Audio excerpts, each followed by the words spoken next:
Miren, perdónenme que yo insista, pero yo no concibo que un hospital de la categoría del nivel del Hospital Nuestra Señora de la Altagracia y de la inversión en Higüey y de la inversión que se hizo en ese hospital no contara precisamente en un periodo donde se producen tantos accidentes y que esa zona es altamente visitada, no hubiese un especialista en traumatología. Eso es inconcebible. Pueden hacer todas las investigaciones que quieran, pero a este país hay que explicarle por qué ese hospital de ese nivel no tenía un especialista las 24 horas del día de servicio. Y me gustaría que la gente opine. Si les interesa llamar, estamos dispuestos a sacar las llamadas y la opinión de la gente ante esta monstruosidad donde perdió la vida un joven valioso en la provincia de la Altagracia. Eso es una barbaridad. Independientemente de todos los otros responsables que puedan haber. Pero si a ese joven tuvieron que llevárselo del hospital porque no había un especialista, eso es una monstruosidad. Bueno, ojalá que alguien responda. Tengo mis dudas de que nadie responda. Con tantos accidentes en esa zona. Y en ese periodo de asueto de Semana Santa, por Dios. Eso solamente que la demanda es enorme, la demanda de servicios médicos. Claro. El nivel de vulnerabilidad. Y un operativo tan eficiente como el que montaron. Tenemos ahí Diulca. Que llame la gente, vamos a dar los números. 809-682. 809-682-9850. Repito, 809-682-9850. Si usted quiere opinar, si no tiene miedo y se atreve a opinar, pues llame. Mire, en lo que la gente, no, es que lo que pasa es que todo el mundo tiene que dejar su miedo. Hay una llamada ahí. Buenas. Adelante. Sí, buenas. Lo estoy escuchando a ustedes. Ustedes me están hablando de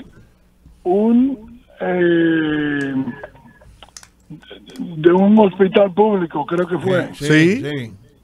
Bueno, pues mire, hace 2 semanas tuve una caída muy, muy peligrosa. Tengo 81 años. Me fui a la mejor clínica de la capital.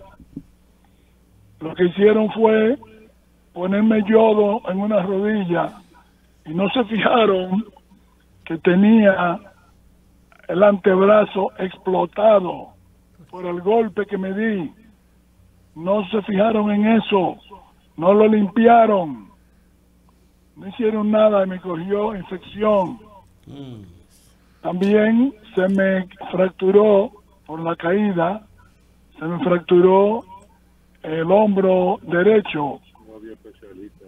No había ningún especialista en la famosa Clínica Abreu. Ninguno. ¿Y no lo llamaron tampoco? No, hombre, no. Yo fui a la clínica, me llevaron. Bueno. Y no le llamaron porque siempre hay especialistas que están de turno para ser llamados, ¿no? No me llamaron a ningún especialista. No llamaron a ninguno. Me hicieron un rayo X y me hicieron una cita para el otro día con el ortopeda. Pero era para el hombro, que estaba tenía fracturado, lo cual por suerte no me tuvieron que operar. Gracias a Dios. Pero el antebrazo, que fue donde cayeron mis 200 libras, sí, en ese antebrazo, que el tejido se explotó, no fue que tenía una cortadita, sino que se explotó por el golpe. Lo que me puso fue una cosita de yodo. Qué barbaridad. Eso no lo limpió. Qué barbaridad. Gracias por compartirnos su experiencia. Buenas. Ahí está su denuncia. Ojalá que la otra llamada. Clínica Abreu pues también nos dé respuesta para esta situación. Otra llamada. Hola. ¿Y ustedes? Hola, Jacqueline. Muy bien. ¿Cómo la pasaron? De maravilla. Bien, Jacqueline. Ay, qué bueno. Don Giorgi. Sí. Permítame decirle que yo a usted no le creo. ¿No? No. Bueno. Los hospitales de aquí tienen de todo, don Giorgi. Absolutamente de todo. ¿Cómo usted se atreve a decir que los hospitales de aquí están vacíos? ¿Usted no ve que le van a dar 2.000 millones de pesos a las clínicas privadas? Qué barbaridad. Entonces, es lo que dice que no había personal, no es que estén vacíos. No. Mire, los hospitales tienen personal, tienen de todo. Los hospitales de aquí están Pero full. ese día no había nadie para atender a ese hombre. Señor, estoy siendo irónica. Pero es una ironía de ella. La ironía de ella. Otra. Pues sí, porque es que son 2.000 millones de pesos para la clínica privada. Entonces los hospitales de aquí no necesitan absolutamente nada. Okay. Bueno. Adiós. Gracias, Jacqueline. Otra llamada. Buenas. Bueno. Sí, adelante. ¿Y Ulca? Diga. Me agarró Jacqueline con su denuncia adelante. Ajá. Pero eso es lo que me estoy explicando. Pero si el gobierno le asigna 2.000 millones de pesos a esas clínicas privadas, yo creo que es para que le dé buena asistencia a uno, o a nosotros los pobres si vamos ahí. Ajá. Porque por eso que yo estoy diciendo así que hay que decir que al pobre Abinader se lo están comiendo vivo, porque es que por bueno él, eso lo está pasando a él, porque es que él no quiere tener muñecadura. Bueno. Eso son cosas, no, aquí no, eso no se puede hacer así. ¿Y cómo es que por 30.000 pesos, a donde le siguen 2.000 millones de pesos a una clínica privada, que lo vamos a pagar nosotros con nuestro impuesto? Me van a dejar morir porque yo vaya a explicar por 30.000 pesos. Muchas gracias, el presidente. Una llamada, quiere hacerlo, pero, hay una llamada del extranjero. Esta llamada Buenas viene. tardes, muchachos. Hola. Adelante. Buenas tardes. De Puerto Rico. Ese tema me impacta duro porque el muchacho es allegado a mi familia. Ah, caramba. Tengo a toda mi familia en el llanto, pero que anterior a eso, hace 2 semanas, un primo mío también le dio un infarto y lo rebotaron de 3 clínicas y me lo mandaron para la capital y en el camino murió. Ay, Oye, Oh, Dios. Entonces, mi pregunta es, por eso es impactante, no quiero ni siquiera hablar mucho del tema, pero allá no existe lo que le sería un ombudsman al que tú puedas acudir. Hay un oso. Pero aquí hay un aquí defensor hay. del pueblo aquí, pero ¿qué va? Chacho. Le quieren por lo dar su menos pecosa aquí- cada rato, pero hay. Por lo menos aquí, para lo que es asuntos médicos y asuntos geriátricos, cada quien pues tiene como un tipo de ombudsman. Entonces, hay un ombudsman general, pero ese es mayormente para otro tipo de asuntos. Estos asuntos así, será para no llenarlo de mucho Claro. trabajo también, ¿verdad? Aquí hay de todo Pues eso, pero no especializan uno en funciona. salud y otro en geriatría. Pero yo creo que eso ya está manga por hombro, como que Vale. alguien tiene que ponerle atención a eso. Vamos a ver. La pena es que hay víctimas Otra de por medio. llamada. Gracias, querido amigo de Puerto Rico, Otra por llamada. estar siempre con nosotros. Se fue. Otra Hola. llamada, adelante. Mira qué es lo que pasa, Colombo. El presidente, ¿qué es lo que es él? Un empresario. Y es una agenda que se está practicando aquí. Mira, los fondos de pensiones están en manos del sector financiero, que es empresarial. La AFP está en manos también del sector empresarial.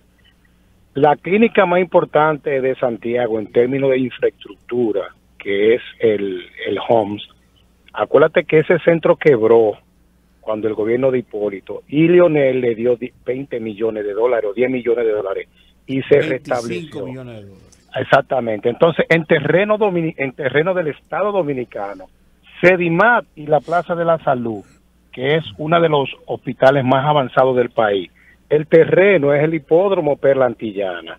Tiene una asociación de gente ahí que lo Un manilla. patronato. Un patronato. Pero eso fue construido por el gobierno del presidente Balaguer. Sí, pero es que la conducta es la misma, es darle al sector privado la preponderancia para que cuando el pueblo vaya a arrancarle el alma. Es un abuso usar lo que es la salud para hacer negocio. Y estos políticos, y eso incluye a Luis Abinader, que ahora se ha metido en el güey de fideicomiso, quieren coger todo lo que es rentable del país y dárselo al sector privado. ¿Ustedes saben cuál es la finalidad de eso?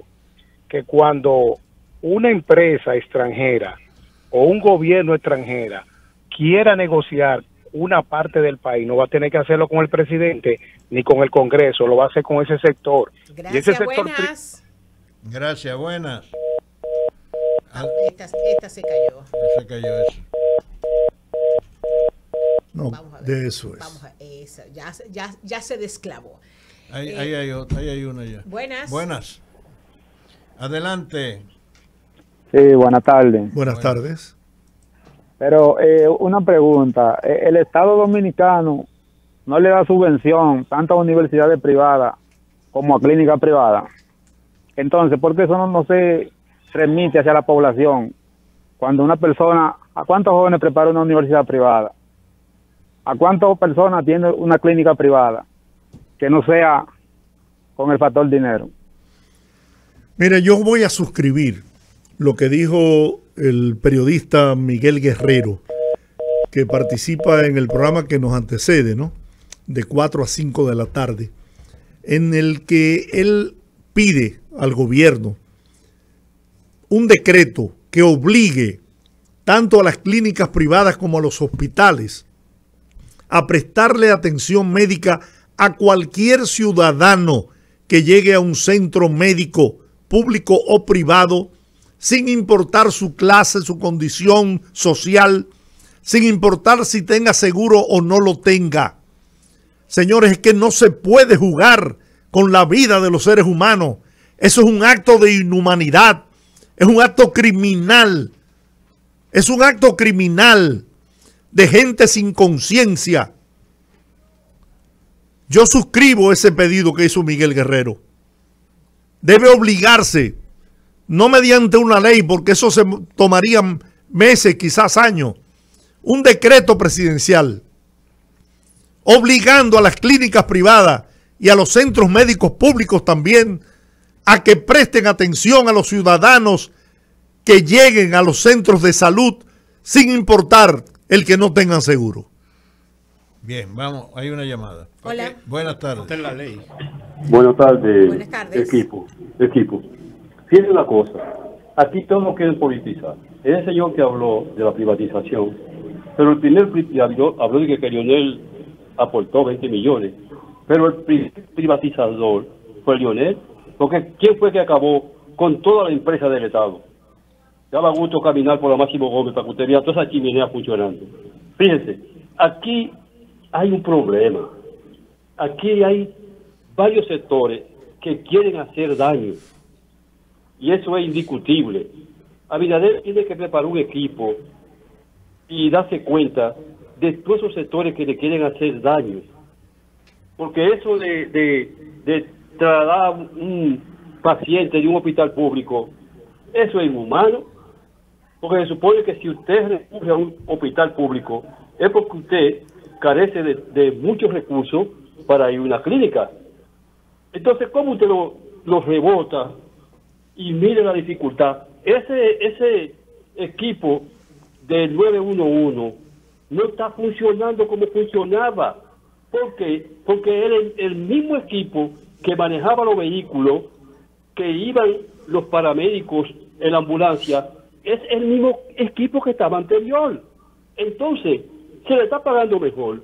¿Por qué ustedes no hacen la misma labor que hacían antes o lo hacen mejor? No, eso es para dañar. Es igual que la policía. Aquí los marinos, la marina de guerra, que era la que yo armada, el Ejército Nacional, la Fuerza Aérea, usted no ve a esa gente metida en problemas. Los únicos que están metidos en problemas es la policía. Gracias. Sí, un abrazo. Pero mira, bueno, vamos a hacer contacto con Julián Roa. Sí, pues déjame decir una sola cosa. Porque como yo intervine en esa parte, brevemente. Sí, mira, lo que pasó cuando se estaba construyendo el Homs es que había falta de recursos. Y el gobierno, se llamaba Leonel Fernández, lo que sea, el gobierno dominicano aportó 25 millones de dólares para la terminación del Homs, en el entendido de que en Santiago hacía falta, por el crecimiento de Santiago, fue la justificación al momento, y yo sé porque manejé mucho el tema, necesitaba una ampliación de hospitales especializados de esa naturaleza. Y el gobierno estaba haciendo una inversión, en el momento supuestamente una inversión de acciones para que se le dieran servicios públicos a una serie de personas que se enviaran al Homs. Eso después se diluyó. Después que se construyó el Homs. Como siempre. Lo que hay que saber es si le devolvieron los 25 millones al gobierno. ¿Usted sabe que no? O no, yo no te sé decir. Pero esa es la historia. Tengo mis dudas. Bueno, se lo hayan devuelto. Pues esa es la historia. Tenemos una conversación ahora con Julián Roa. Me suena. Es un hombre ilustrado, ¿no? Me suena. Con su cabeza muy bien amueblada, académico, con una experiencia y un conocimiento amplio de los temas internacionales, y lo hemos llamado a propósito de que lo que se está cometiendo en Ucrania por parte del ejército ruso no puede ser calificado de otra manera que no sea un genocidio. Ante esa barbarie que se está cometiendo ahí contra un pueblo prácticamente indefenso, sin ninguna capacidad militar para poder enfrentar un ejército como el ruso, pues es un tema que hay que tratarlo. Y este programa no puede sustraerse de abocarse y tratar este tema. Por eso hemos llamado a nuestro querido amigo Julián Roa. Buenas tardes, Julián. Buenas tardes. Bienvenido, Julián. Buenas tardes, Georgie, Diurka, Rudy, Colombo. Buenas tardes a todos. Gracias. Pedirle a Georgie que me mande su número de cuenta para yo hacerle algún depósito, tú ves, por todos esos elogios, esos cariños. Eso es de cariño, Julián. No, eso es merecido. Mira, Julián. Gracias. Porque te conozco desde que eras un estudiante incluso. Sí, hace muchos años. Sí. Julián, mira, un panorama de lo que tú ves, cómo tú miras lo que está pasando en Ucrania. Bueno, lo primero es que yo creo que es una guerra, una crisis larga que no va a terminar mañana y que necesariamente tiene que terminar en una mesa de negociación. Ni Ucrania va a rendirse ante Rusia, como ha planteado Putin, de que solamente habría paz y Ucrania claudica si se rinde, ni Rusia va a abandonar esas acciones que está llevando a cabo. Va a ser una guerra de desgaste necesariamente, donde van a entrar muchos elementos. Rusia va a intentar, como lo intentó con el presidente ucraniano anterior, con Yanukovych. Primero, recuérdate que Yanukovych fue el presidente que planteó la idea de un referendo en Ucrania para que el pueblo decidiera entrar a la Unión Europea y decidiera entrar a la OTAN. Sin embargo, ante la presión de Rusia, prefirió no hacer el referéndum y renunciar. Y por supuesto, eso trajo como consecuencia que todo el pueblo ucraniano se fuera a las calles. Son las famosas manifestaciones del año 2013. Lo cual indica que Ucrania, por lo menos parte de su población, tiene una mirada hacia Europa. La parte Ucrania tiene que identificarse territorialmente. La parte de Kiev, la parte que tiene que ver con la cercanía de Europa. La parte sur, la parte sureste, fundamentalmente es una parte prorrusa. Donetsk, Donbass, Lugansk, son zonas que la mayoría de su población son eslavas, son rusos. Es más, se dice que de cada 3 personas, 2 de ellas tienen una abuela rusa. Significa que en esa zona, esa población no quiere volver a Ucrania, quiere una separación. De hecho, han hecho unos referéndums para separarse de Ucrania y volver a Rusia. Y ya Rusia reconoció como república a esos dos. Ya reconoció a Donetsk, reconoció a Lugansk, reconoció a Crimea, también ya están adheridas y reconocidas por la Duma rusa, por el Parlamento ruso. Significa que Ucrania no es un solo país, por un lado. Está dividido con relación a su posición con relación a Rusia, pero es innegable que lo que ha hecho Rusia con un país independiente como es Ucrania es un abuso de poder. Es una violación al derecho internacional. Julián, ¿eso significa que no podríamos ver desde aquí una fecha de finalización del conflicto? No, por ahora no. Porque de hecho las partes no tienen una salida ellas mismas. ¿Qué va a hacer Putin? ¿Va a renunciar a lo que ha iniciado? ¿O qué va a hacer en todo caso Ucrania? ¿Va a rendirse? Ninguna de las dos cosas se van a producir. Tiene que haber un desgaste de una de las dos y las dos van a jugar a cambiar el poder en cada uno de ellos. Occidente va a jugar a erosionar el poder interno de Putin a fin de que, y lo está haciendo a través de las sanciones, a fin de que haya un cambio en el poder en Moscú. Y por supuesto Rusia va a jugar a cambiar al presidente ucraniano a fin de buscar uno más adepto a su posición de la adhesión a Ucrania. Pero como dice Giorgi, es un genocidio innegablemente. No hay ninguna razón del derecho internacional por el cual Rusia tenga derecho a invadir a Ucrania.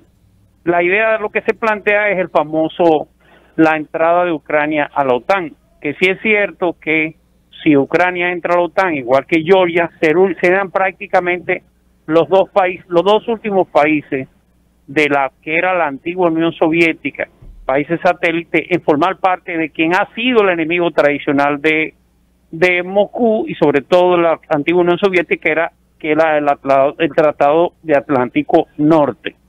Pero, inclusive, desde la propia unificación de Alemania, la Alemania federal y la Alemania democrática, Colombo conoce bien ese episodio, desde esa unificación ya Rusia planteaba la idea de que solamente la permitía sobre la base de que los países de que formaban parte de la Unión Soviética no entraran a formar parte de la OTAN.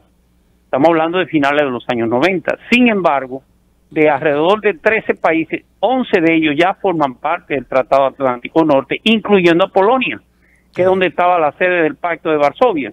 Así es.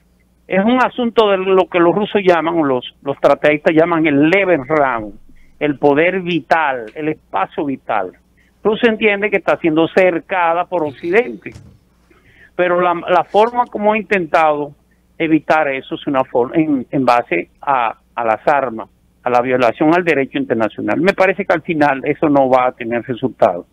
Cientos de miles de muertos ucranianos. Eso te iba a decir, sin embargo, sobre la base de miles de cadáveres y ciudades completas destruidas. Eso es horrible. Totalmente destruidas. Sí, totalmente. O sea que es un asunto de tiempo. Es un duelo entre Occidente y Rusia y la Federación Rusa, no solamente en la parte de Ucrania. Recuérdate que Rusia logró dividir la zona del Cáucaso Sur, lo que es Georgia. Georgia tiene en el centro uno de los pueblos que es Osetia, y Osetia está dividida en dos. O sea, los rusos con Putin lograron dividir el estado de Georgia, el territorio. Igual la zona de Armenia, con Azerbaiyán y el Karabaj. En pocas palabras, Putin ha jugado un tablero de la división de sus satélites anteriores. ¿Qué tiempo durará eso? No lo sé. ¿Qué efectos surtirán sobre Rusia las sanciones que le han sido aplicadas?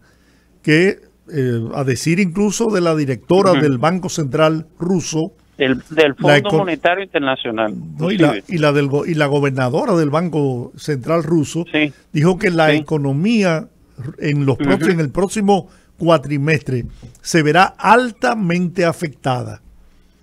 ¿Cómo va a influir eso en la decisión política que lleva a cabo Putin? ¿Qué significan sanciones a un Estado? Sanciones económicas, sanciones sociales, sanciones políticas, que sencillamente hay un aislamiento por parte de Rusia. De hecho, un cheque ruso no se puede cambiar en ningún banco internacional, ni hacer ningún tipo de transferencia. El Fondo Monetario Internacional predice que el Producto Interno Bruto ruso va a decrecer entre un 12 y un 15%. Eso es una catástrofe. Eso es parecido a la época del 40 en la propia Unión Soviética. Eso va a traer hambruna, va a traer disminución de los subsidios de la asistencia social, disminución del gasto social ruso, disminución de la inversión extranjera, devalorización del rublo, que de hecho ya está en un nivel muy bajo, va a traerle problemas. ¿Qué tiempo puede soportar Rusia ese problema? No lo sabemos. A pesar, Julián, de que China, aunque no se ha declarado parcialmente del lado de Rusia, pero se ha hecho de la vista gorda, ¿no? Y lo propio está haciendo la India también, ¿eh? Claro, hay una alianza ahí. Hay una alianza. Siguen teniendo relaciones comerciales con Rusia, claro. Aprovechando quizás los precios, los mejores precios del petróleo en este momento que Rusia está ofertando. Entre un pleito entre dos contrincantes, tú solamente tienes la de ganar. China, sí, claro. China tiene toda la de ganar, claro, con mucho cuidado. Claro. China no puede violentar, no puede generarle problema a Occidente, porque el gran negocio de China no es con Rusia, es con Occidente. Habría que preguntarse de todos modos si Europa Occidental resiste mucho tiempo la negación de suministro de gas y otros de gas y de petróleo. Sí. Mira, para darte una idea, tú sabes que los oleoductos rusos pasan a través de Ucrania. Sí, claro. Y de Ucrania pasan al Mar Negro y del Mar Negro a toda Europa. Sí. Rusia logró construir un oleoducto por Alemania. El Nord Stream 2, que va desde Rusia hasta Alemania. De cada día que pasa, Rusia pierde $1.000 millones, deja de ganar con el cierre del oleoducto. $1.000 millones, para que tengas una idea. Solamente con ese hecho. Definitivamente, desde el punto de vista político y lo será lo económico, la amenaza de Rusia no es a Ucrania, la guerra no es contra Ucrania, es contra cualquiera que pudiera rebelarse. Tan asustado está Polonia como está Finlandia, como están todos los países del Báltico, Lituania, Letonia, todos están asustados porque si la guerra con Ucrania llega a una claudicación de Ucrania, Rusia será el papá de todo el mundo en esa zona. No necesitará ningún tipo de control para entender que su espacio vital está siendo atacado. ¿Qué fuerzas Creo que es una guerra sin sentido, es una guerra que la ha llevado Putin y que al final tendrá que, no sé en qué tiempo, repito, pero al final no tiene manera de ganar esta guerra. Vamos con el caso Putin. ¿Qué fuerzas políticas internas en Rusia actúan contra Putin? Bueno, tú tienes que Putin no es un hombre de un día.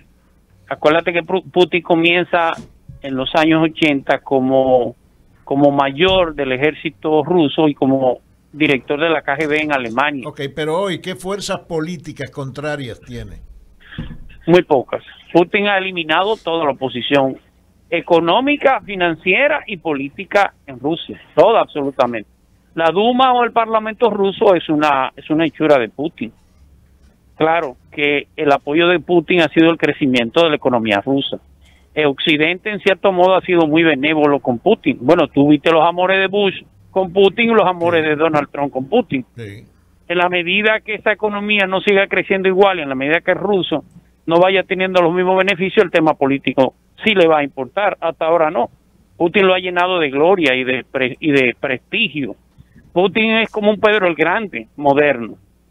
Pero eso solamente se consigue y se mantiene con la economía.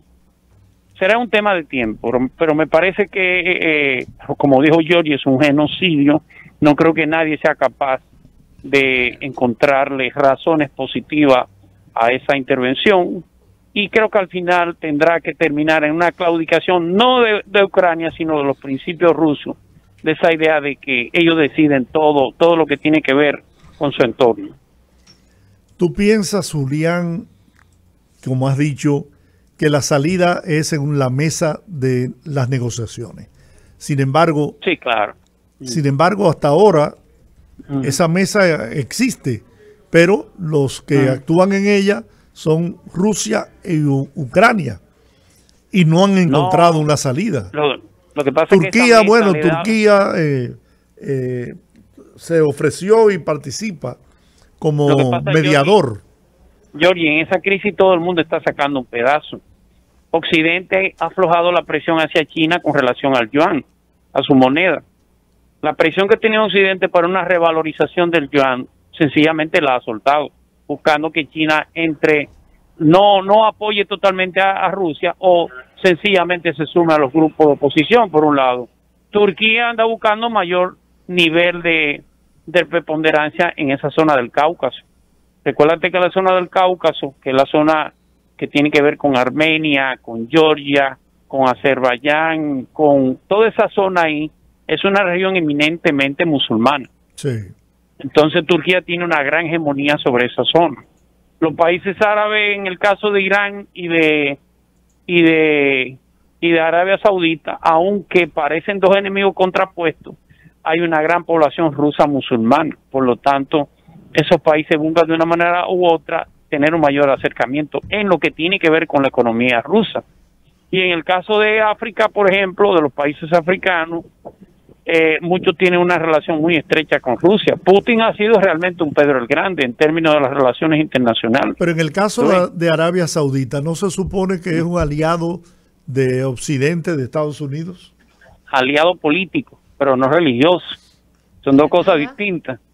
Arabia Saudita es alguien a quien Occidente es su gran apoyo, desde el punto de vista político, no así desde el punto de vista militar, o de lo que podría representar. Acuérdate que Arabia Saudita e Irán son los dos polos de poder de lo que es el mundo musulmán. Arabia Saudita es la gran representación del sunismo, de la sunna, de toda esa corriente sunita.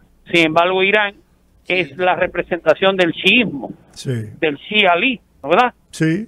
O sea que en Ucrania se está jugando el tablero mundial, innegablemente. Fíjate que con Venezuela, que está tan lejos, sencillamente Estados Unidos ha tenido que sentarse con Maduro. Y aunque no aparece en la prensa, ha llegado a acuerdo con Maduro, innegablemente. ¿Cuál es el acuerdo? No le venda petróleo a Rusia, no le suministre petróleo a Rusia. ¿Para qué? Para tratar de aislarlo lo más que se pueda. Cada quien tiene, en la guerra no solamente producen cosas negativas, es verdad que producen muchas muertes, pero todo el mundo quiere sacar ventaja del momento, fundamentalmente. Sí, pero con eso estamos tocando todo el mundo. Bueno, fíjate cómo está el precio de la gasolina. Sí. ¿Tú sabes quién es el gran perdedor de esta guerra ruso-ucranina en estos momentos? África. Porque África es el continente más pobre. Y sencillamente, Rusia es el gran, Ucrania y Rusia es el granero del mundo, es el gran exportador de grano, de cebada, de trigo. No podemos hablar de Canadá, que es el tercer país más grande, pero tiene una sequía inmensa. Canadá no va a producir todo el trigo que se necesita a nivel mundial. Pero Rusia tiene una gran influencia en el continente africano, con muchos países. Te pongo un ejemplo fácil. Francia logró derrocar a Muammar el-Gaddafi en Libia. Sin embargo, después los rusos están mejor vistos y tienen mayor preponderancia en Libia que lo que tiene Francia. Y no solamente en Libia, en toda la zona del Magreb, en toda esa zona. Rusia inclusive mantiene buenas relaciones con Israel. Mira cómo es la cosa, y con Arabia Saudita y con los Emiratos Árabes. Porque el problema de Putin, a diferencia de Occidente, no es la democracia, no es si tú eres un dictador o si tú eres un comegente, es que tú sencillamente hagas buen negocio con ellos. Entonces al África, que está llena de dictadores, que está llena de gente sin democracia, a los gobernantes de África le acomoda más la asistencia rusa que la asistencia francesa, que le exigen democracia, que le exigen libertad, que le exigen elecciones. Derechos humanos. Rusia no exige nada de esa vaina. Rusia exige sencillamente que haga buenos negocios con ellos. Muy bien. Julián, muchas gracias por esta cátedra. Un abrazo que has dado esta tarde. Gracias a ustedes. Un abrazo. Bien. Personal, un día de esto. Julián Roa se comprometió con nosotros venir una vez a la semana para hacer un segmento aquí en el Rumbo de la Tarde. Vamos a la pausa. Regresamos en breve.